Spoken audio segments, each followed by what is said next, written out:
But when we look at our kids, we're really pretty happy with the kind of civilian and good citizens they have become. And we're part of that. We help make that happen to some degree.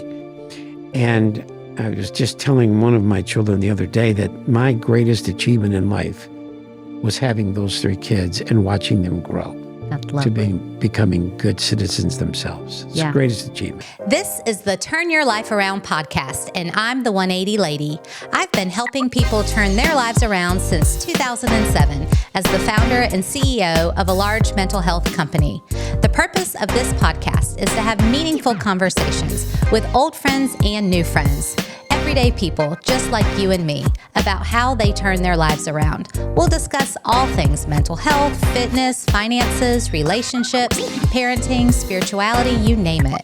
My hope is that you can take something away that will encourage you today. I'm your host, Sarah Coates.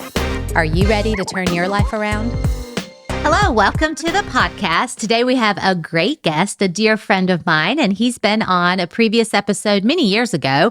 We had him on, so I'm going to let him introduce himself. But today we are talking about maintaining your marriage as an empty nester and some keys to success. Phil Guistwite, welcome to the podcast. Thank you. It's very nice to be here with you again. I know. And so we're going to talk about marriage because you've been married for about 53 years, which is a really long time. So I know you've got some great advice and some nuggets to share with us. But if you will, start off introducing yourself to the audience, those who may not know you. Well, my name is Phil Guistwite, and my father was a clergy person. So I grew up as a preacher's kid, going to church since like I was day 6 or something like that. As I grew up, I felt a call to ministry too, and went to college and then seminary and pastored 2 churches prior to my joining the United States Army Chaplain Corps. I spent a couple of years in the reserves, and then I got the bug to go on active duty. My wife had one stipulation. She wanted to have all of our babies before we launched into the Army. So we already had 2. And she got pregnant with our 3rd, who was born in January of 1982. And in June, we were on active duty of that same year. Grandmas were not happy with me because we took our grandbaby away. So we spent 20 years running around the world in the Army, and then retired, took a church part-time and a therapy group part-time. Halfway through my career, the Army sent me to become a family life chaplain, so we got a master's degree in marriage and family therapy. So then I became a trainer of other clergy in the Army for a couple of years, and then I went full-time in counseling around about 2006. So I've been doing it full-time and supervising since 2006. But I was doing this work actually for many years before that. Right. So we retired and moved down to North Carolina to join grandbabies. In fact, we got here 13 years ago yesterday. Oh. And the baby turned 13 2 days ago. So we're celebrating our 13th year in North Carolina. I met you 10 years ago and left my other practice and came with 180. And we started our office in Cary. Yep. So 53 years almost. How in the world did we do that? That's a fascinating question. I wish I knew all the right answers to give, but I can just tell you a little bit about some research and a little bit about experience. So I have a very tolerant wife who learned, though she was scared, both of being a pastor's wife and then being a chaplain's wife. So we were sent 1,700 miles away for our first duty station at Fort Carson, Colorado, from Pennsylvania originally. So it's about 1,700 miles.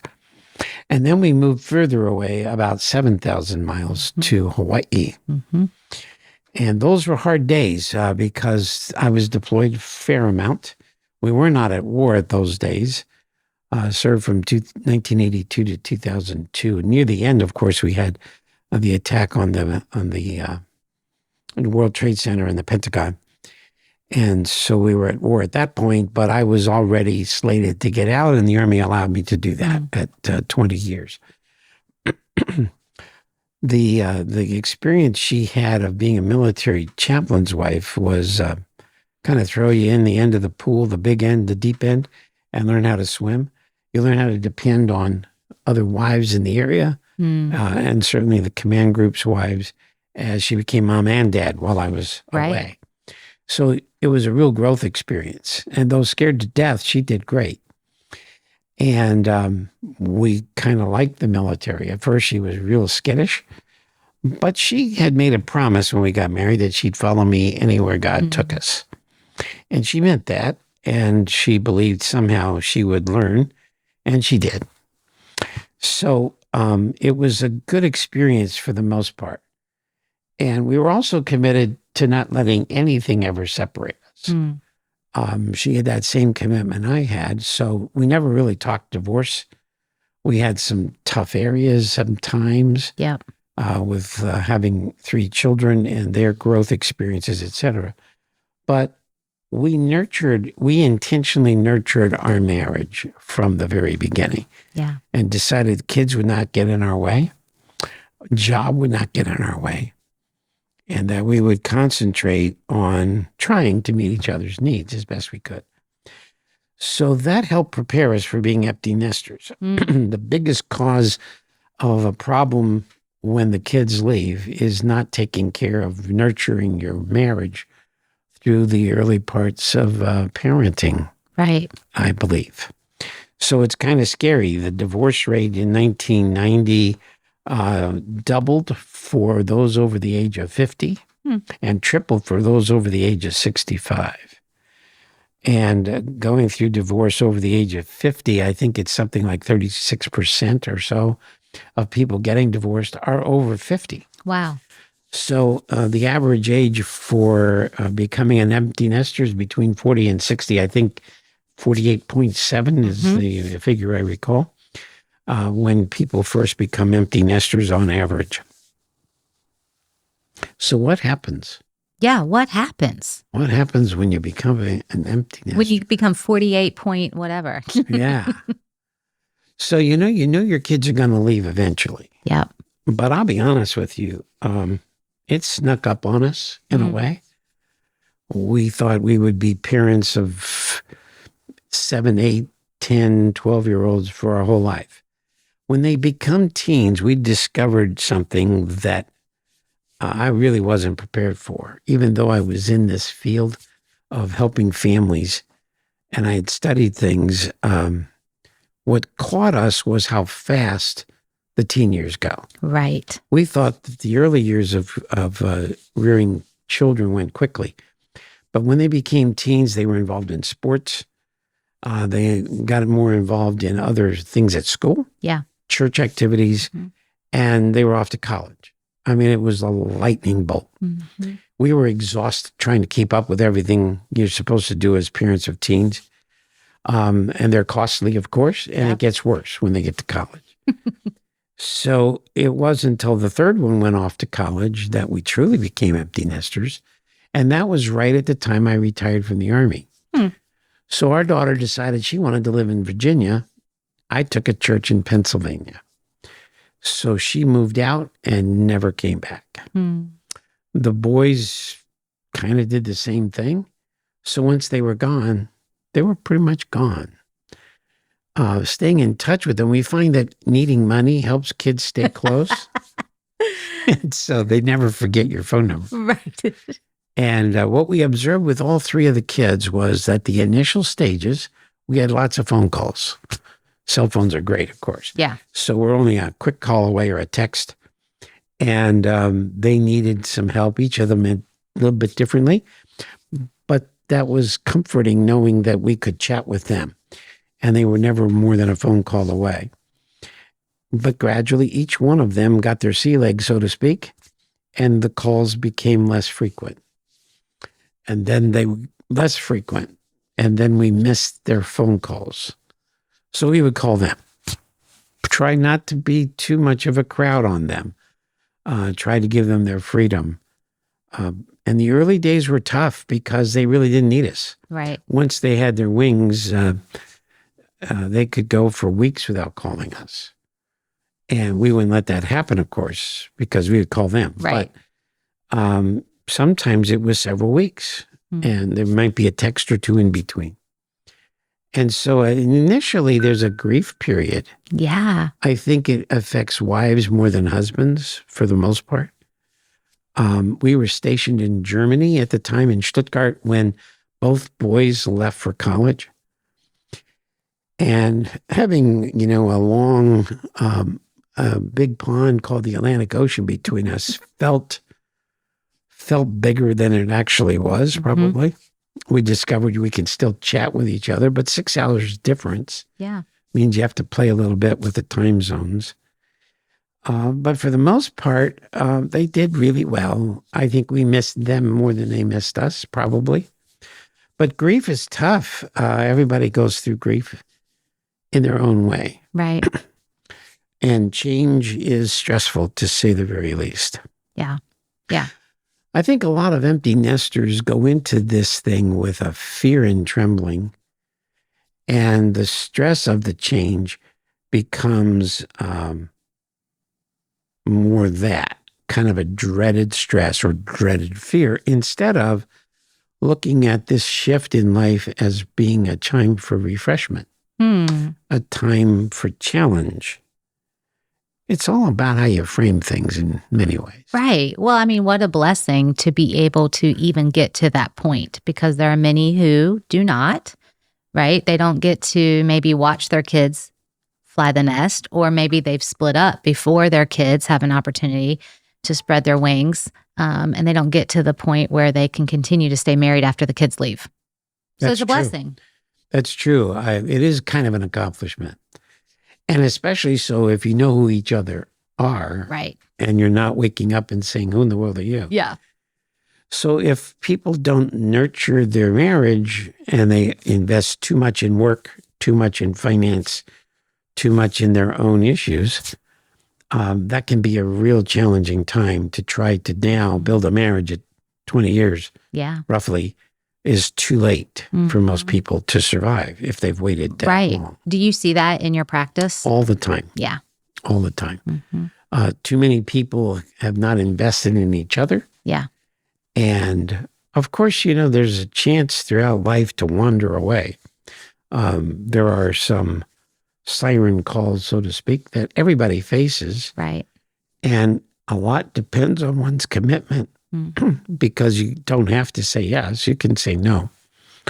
And learning how to say no continuously is how to stay married. But not just say no to others, but saying yes to each other, and yes to wanting to do things together, and yes to keeping romance alive, and yes to good health, and all of those things. Right.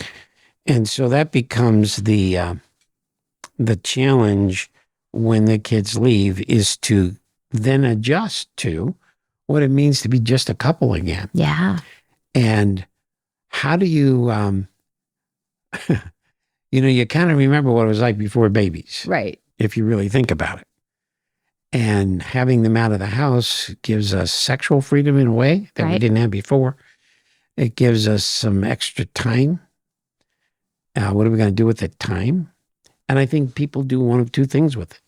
They go more separately and do their own thing, which can make a danger zone for the relationship. Or they can do everything together and nothing separately, which can get on each other's nerves. Right.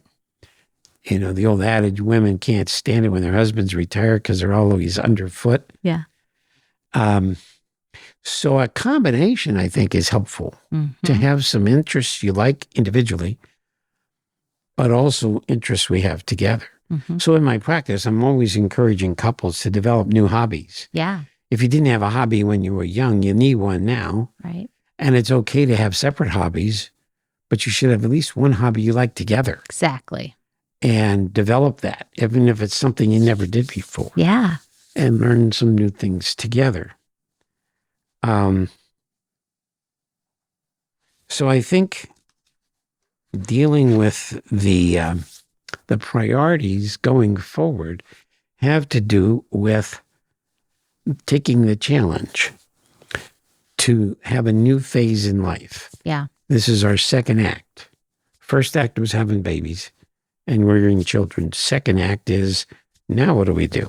Right. And we have from now until retirement to invest in ourselves and in each other. And so I think there's some hints that would be useful for people to think about. I've always believed life is better if I'm living for more than just me, or even more than just us. In other words, being a part of something bigger than we are is a helpful thing to keep life in balance.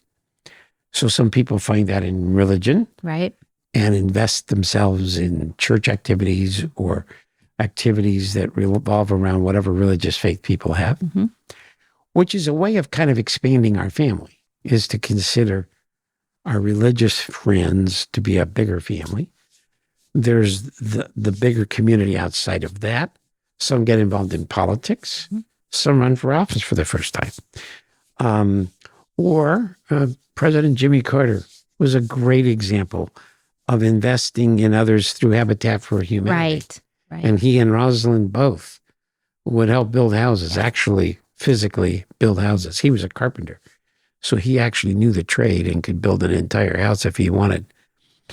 And so that's a good thing, is to have something beyond ourselves to invest in to keep life in better perspective. We can get involved in that poor me attitude, right? Like, I wish I had more. Right. And seeing how little other people have can sometimes help balance that a little and keep us more focused on gratitude. And if we have good health, let's give back to those who helped to get us here. Right. Because nobody's an island. We all stand on somebody's shoulders. Yeah. Well, and I like the thought of even doing that, giving back together as a couple, as empty nesters, right? Or like you're saying, you could also do it individually. There could be some way to do it individually and some way to do it together as a shared couple. And probably best to do both. Yes. I like that. Probably best to do both. Yeah. So what kind of new things can people do? New or old things? I think it's a great time, if you played a musical instrument in the past, to get it back out or buy another one. Right. Get involved in a singing group, a playing group. There's so many things, for example, in the triad, musical groups. Every town has their own band. There are orchestras around. There are specific groups for instruments. There's a brass chorale in the triangle that has about 20 members. First Fridays is kind of a big deal in the Raleigh area. Yeah. And there are lots of venues that have these groups come and play. So 12 times a year, you kind of do a concert for free or whatever. So there's all kinds of groups. We've got some great places. There's the Raleigh School of Music, the Cary School of Music, places to either teach music, if you're good at that, or get back into your own instrument. Do you play an instrument? I do. You do? I play the trumpet. Oh, I don't think I ever knew that. Yeah. A whole decade of knowing you, and I didn't know you played the trumpet. In fact, music has a big part in my wife's and my life. We were both in chorus together. And she was a majorette in the band front, and I was a trumpet player. And both of us grew with our band through from 9th grade to our senior year.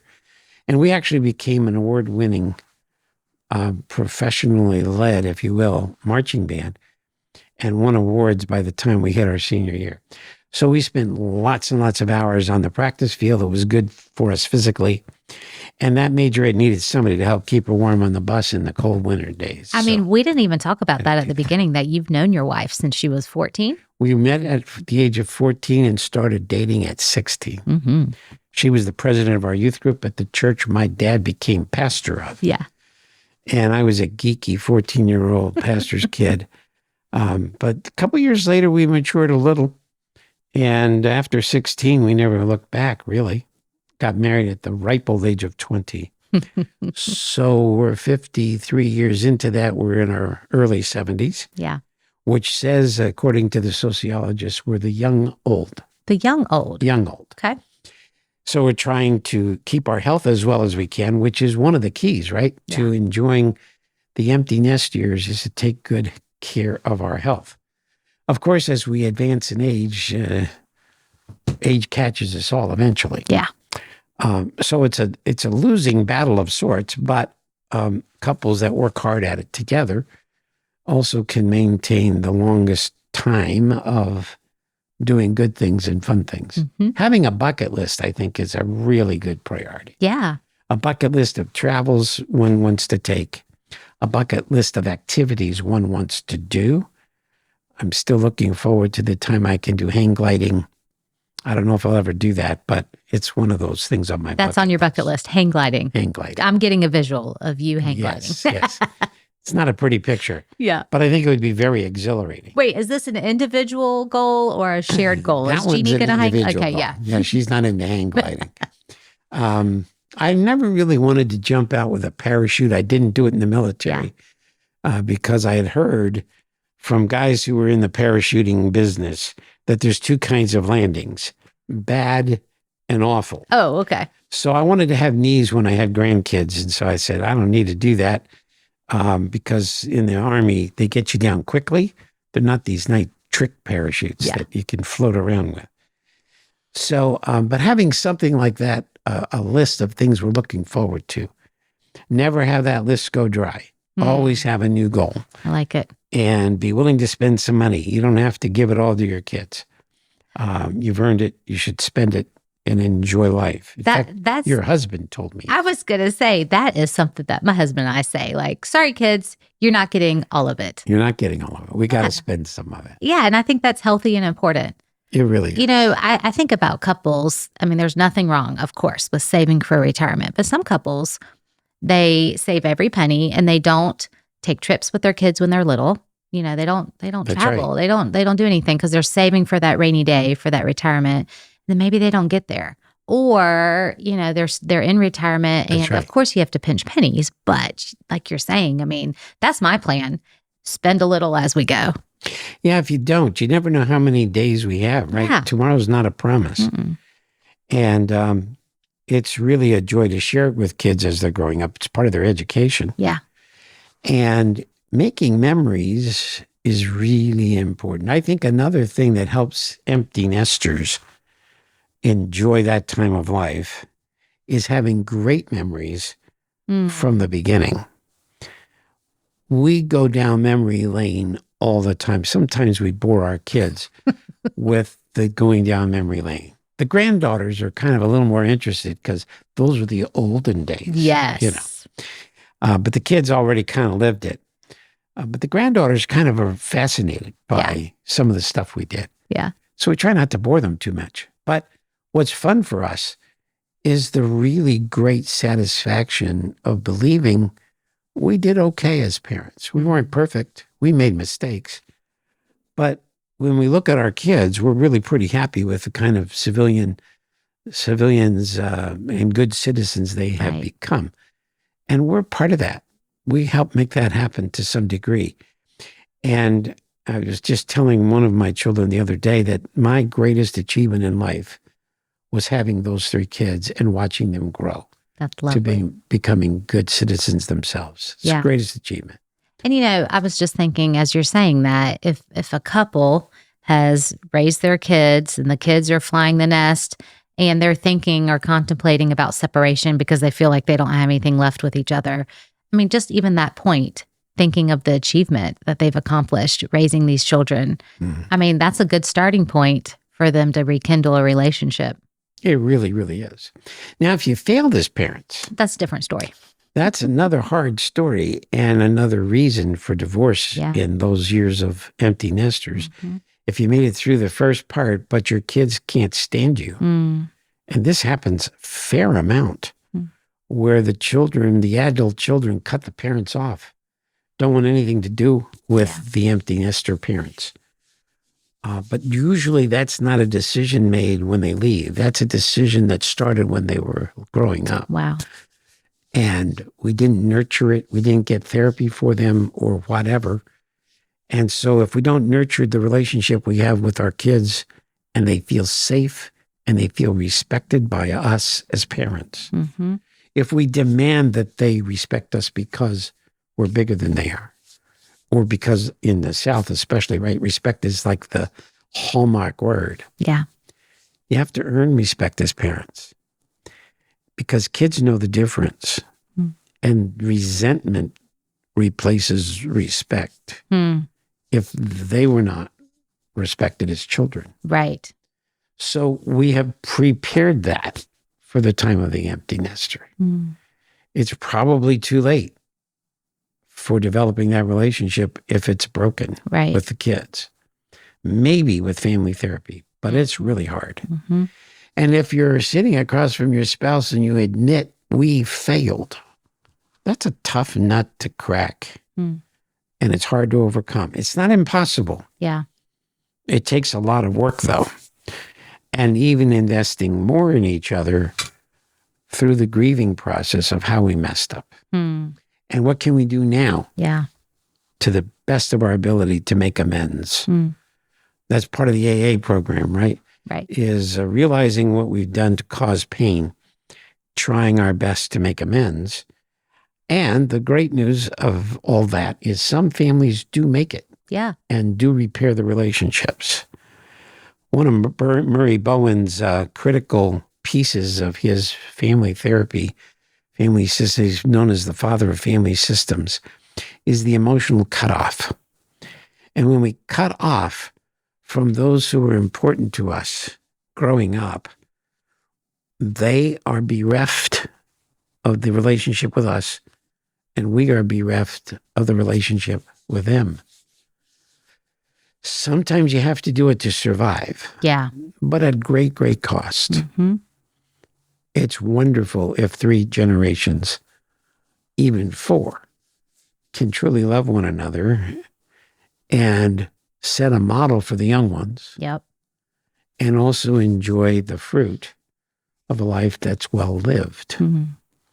But it takes a lot of work. Yeah. A lot of sacrifice. Yep. But the rewards are fantastic. Yeah. And sometimes people just aren't willing to put in that work and sacrifice, which is unfortunate. Yeah. So for those listening, we wish you the best empty nester experience you can possibly have. If you're not there yet, plan for it. Yeah. Prepare for it. Invest in today. And also know that tomorrow's coming, hopefully. And we have to invest so that we have something when we're there at that older age in life. Excellent. Great advice on empty nesters or speaking to empty nesters. And I know you and Jeannie are in the middle of that, or not even the middle, really. You're in that stage. So I definitely wanted to chat with you about how people navigate it. So thank you for sharing some really Thanks good for the opportunity. advice.